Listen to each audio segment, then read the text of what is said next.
Hi viewers, இன்றைக்கி நம்ம breakfast சீரீஸில் ரைஸ் சேவை ஓட 3 வித்தியாசமான பிரேக்ஃபாஸ்ட் பார்த்துடலாம். முதல்ல ஒரு பாத்திரத்தில் 180 கிராம்ஸ் ரைஸ் சேவை எடுத்துக்கோங்க. தேவையான தண்ணி ஊற்றி நம்ம ஊற வச்சுக்கணும். 3 நிமிஷம் ஊற வச்சுக்கோங்க. அதுக்கு மேலே ஊற வச்சா சாஃப்டாகவும் உதிரியாகவும் வராது. தண்ணியை ஸ்ட்ரெயின் பண்ணிவிட்டு குக்கரில் 5 நிமிஷம் வேக வச்சுக்கோங்க. முதல் வகை புளியோதரை சேவை எப்படி பண்ணலான்னு பார்த்துடலாம். ஒரு பேனில் 2 ஸ்பூன் எள் எடுத்துக்கோங்க. பொன்னிறமாக மாறுற வரைக்கும் வறுத்துக்கோங்க. வறுத்த எள் ஒரு பிளேட்டில் மாற்றிக்கோங்க. சூடு கம்மியானதுக்கப்புறம் மிக்ஸி ஜாரில் போட்டு நல்ல பவுடரை ரன் பண்ணிக்கோங்க. இப்போ ஒரு பேனில் 10 ml எண்ணெய் சேர்த்துக்கோங்க. 1 ஸ்பூன் கடுகு, 1 ஸ்பூன் கடலைப்பருப்பு, 2 ஸ்பூன் தனியா சேர்த்துக்கோங்க. 1/2 ஸ்பூன் ஜீரகம், 1/4 ஸ்பூன் வெந்தயம், 1/4 ஸ்பூன் மிளகு, கொஞ்சமாக கருவேப்பிலை சேர்த்துக்கோங்க.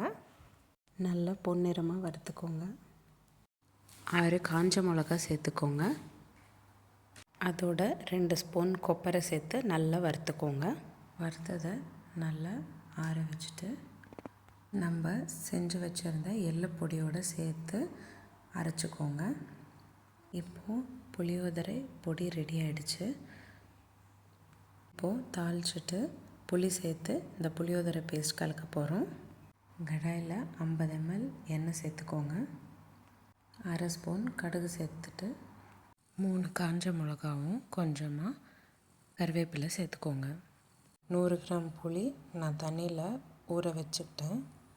நல்லா கெட்டியான புளி தண்ணி சேர்த்துக்கோங்க. 1/2 ஸ்பூன் உப்பும், 1/4 ஸ்பூன் மஞ்சள் பொடியும் பெருங்காயமும் சேர்த்துக்கோங்க. கொதி வந்ததுக்கப்புறம் புளியோதரை பொடியை சேர்த்துக்கோங்க. கலந்து விட்டுட்டே இருக்கணும், இல்லைன்னா அடி பிடிச்சிடும். 2 நிமிஷம் விடாமல் கலந்துக்கோங்க.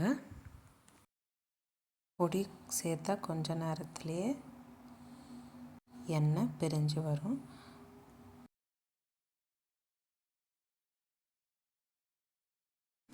இருபது கிராம் வறுத்த வேர்க்கடலை சேர்த்துக்கோங்க. இப்போது நம்ம புளியோதரை பேஸ்ட்டும் ரெடி ஆகிடுச்சு. நம்ம வேக வச்ச அரிசி சேவை 3 கப் வரும். அதில் 1 கப் புளியோதரை சேவைக்கு எடுத்துக்கலாம். 1 கப் அரிசி சேவைக்கு 3 ஸ்பூன் புளியோதரை பேஸ்ட் சேர்த்துக்கோங்க. கொஞ்சமாக கருவேப்பிலை, கொத்தமல்லி சேர்த்து கலந்துக்கிட்டிங்கன்னா புளியோதரை சேவை ரெடி. அடுத்து நம்ம தேங்காய் சேவை எப்படி பண்ணலான்னு பார்க்கலாம். தேங்காய் சேவை தாளிக்கிறதுக்கு 10 ml எண்ணெய் சேர்த்துக்கோங்க. ஒரு பேனில்